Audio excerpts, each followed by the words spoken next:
In this video, I am going to explain Euclidean division as simply as possible. We are going to cover integer division and polynomial division as well. This is the only video you will need. Without further ado, let's start with explaining Euclidean division. Let us start with Euclidean division for integers. We will explain it using an example. Let us say you want to divide 4,911 by 3. When you want to solve this in your head, it can be a little challenging, so that is why we use the Euclidean method. Start by drawing a vertical line and add a horizontal line to the right side like this. Then write the dividend at the top left of the vertical line and the divisor at the top right of the vertical line. Now we are all set to start calculating our quotient. We work from left to right, and we look at the digits of the dividend individually. So on the left, there is a 4. Now we ask the question, how many times does 3 fit into 4? The answer is 1. So below our divisor, we write the digit 1. Next, since 3 can fit 1 time into 4, we multiply 3 by 1 and subtract it from 4 like this. The difference is 1, so we write 1 below the subtraction. Now that we dealt with the first term, we look at the next term. Bring down the 9 next to the 1, and we get 19. Now we ask the same question again. How many times does 3 fit into 19? The answer is 6. So we write 6 below our divisor.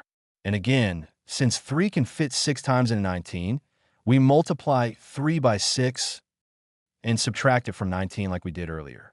19 minus 18 is 1. So we write down 1 below the subtraction. Now just repeat the process again.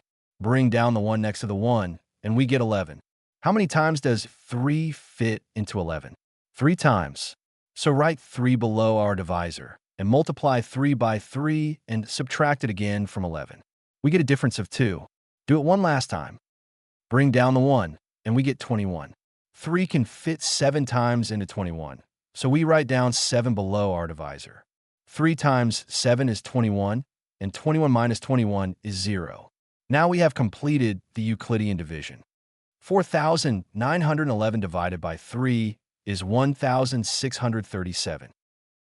When you divide two numbers with each other, you will not always get a whole number. Sometimes you will have a remainder left over. You will find a remainder right here.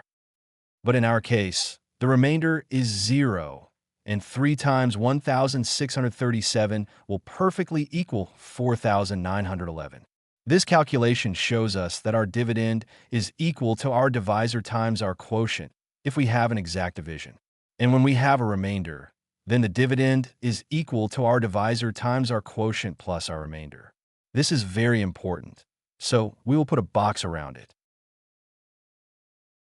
Now let us look at a Euclidean division with polynomials.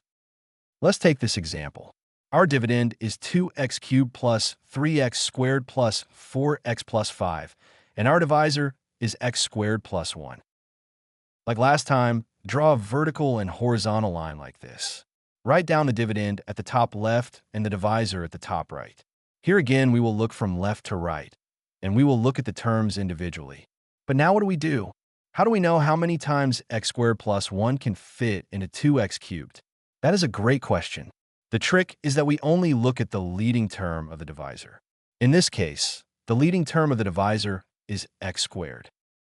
We divide 2x cubed by x squared, which gives 2x.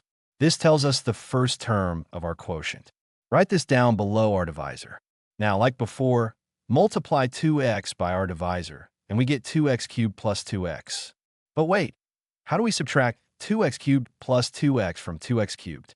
Here the trick is to write 2x cubed plus 2x down so that the terms of the same degree are aligned under each other. Because now we can subtract 2x cubed plus 2x from our dividend. We get a difference of 3x squared plus 2x plus 5. Again, we look at the term on the left, 3x squared. Divide 3x squared by x squared, and we get 3. Write down 3 below the divisor like we did previously, but it is important to write a plus before it. After that, we multiply x squared plus 1 by 3, and we get 3x squared plus 3. Subtract it from 3x squared plus 2x plus 5, and we get 2x plus 2. This is our remainder because we cannot divide a term of degree 1 by a divisor of degree 2 without getting x to the power of minus 1. So the quotient of 2x cubed plus 3x squared plus 4x plus 5 divided by x squared plus 1 is 2x plus 3, with a remainder of 2x plus 2. We can write it like this. 2x cubed plus 3x squared plus 4x plus 5 is equal to x squared plus 1 times 2x plus 3 plus 2x plus 2. These are respectively the dividend, the divisor, the quotient, and the remainder. Thanks for watching, everybody. I would appreciate it if you would like and subscribe to the channel. See you next time.